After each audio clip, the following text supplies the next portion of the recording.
There's a lot going on YouTube. I see here. It's bothering me. I want to talk about it. It really hurts me to see and hear this. What's going on with the flock, in the flock?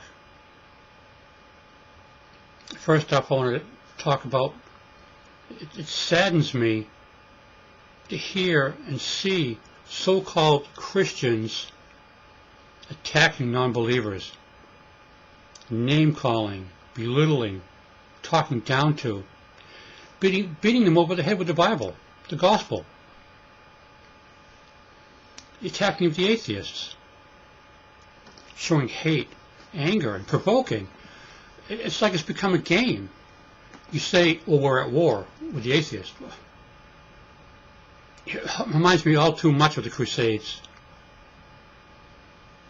I've seen way too often somebody saying, you can't be saved. You're beyond help. Can somebody please show me where that is in here? Where the Messiah said these things? Where he acted and talked like this? Where we were told to?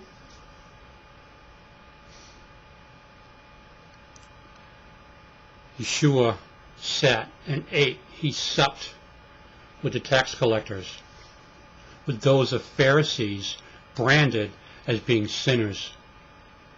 He loved them. He had patience. He talked with them. He didn't yell. He wasn't screaming. He wasn't beating them over the head with the Torah.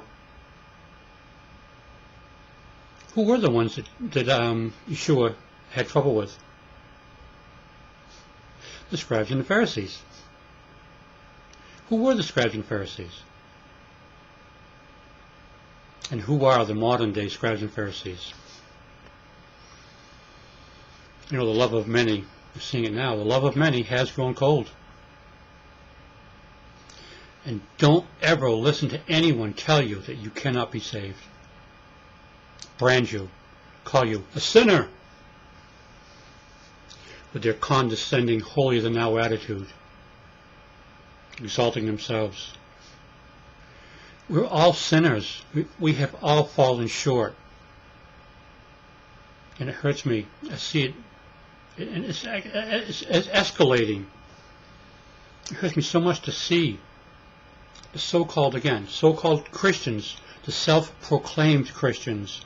And I say self-proclaimed because there is no fruit in them, there is no fruit evident.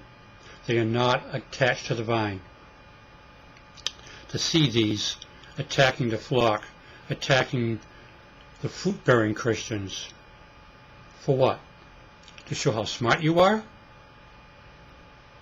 To show how holy you are, how holy you think you are? Again, to exalt yourself?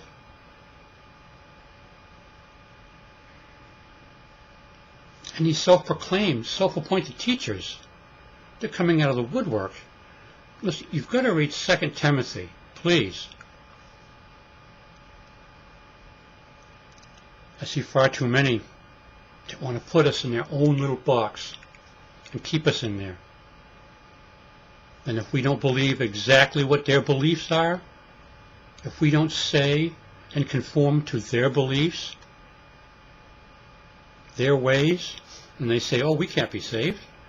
We're not saved. Or they accuse us of being possessed. You know, it's funny. The scribes and the Pharisees accused John the Baptist of being possessed, that he had a demon. They called Jesus a drunk, and they accused him of having a demon. Stop the attacks, please, before it's too late. That is not what we're about. What we're supposed to be about.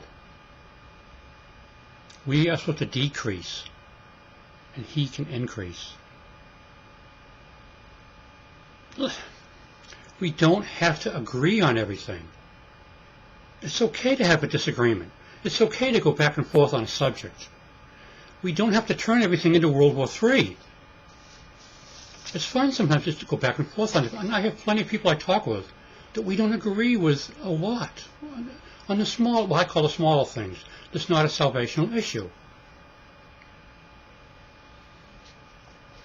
That's what family does. What I want you to take away from this today is to know that you are not alone and you never will be alone. And you are not a nobody.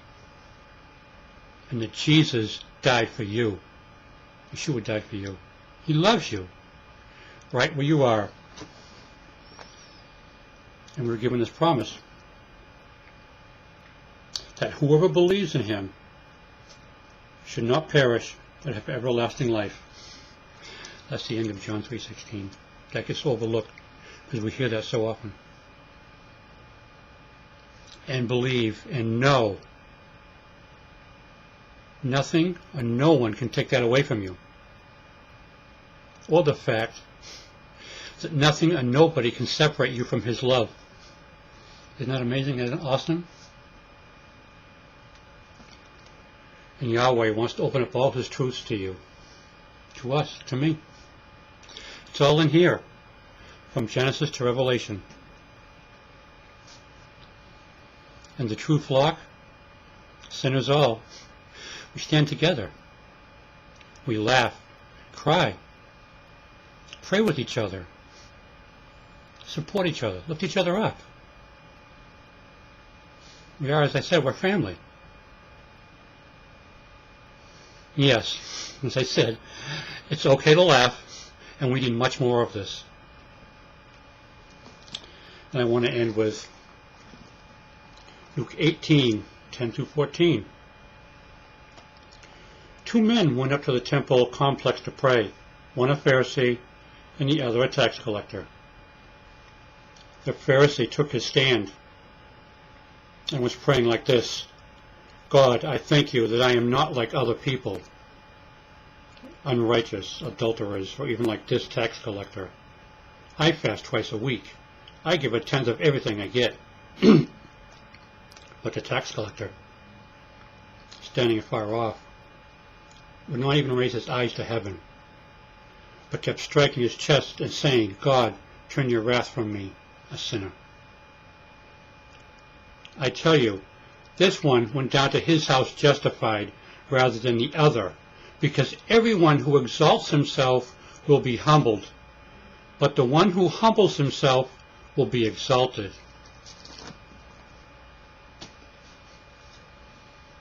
Which one are you?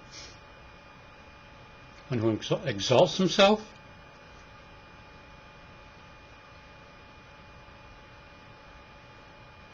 Or is attached to the vine, bearing fruit?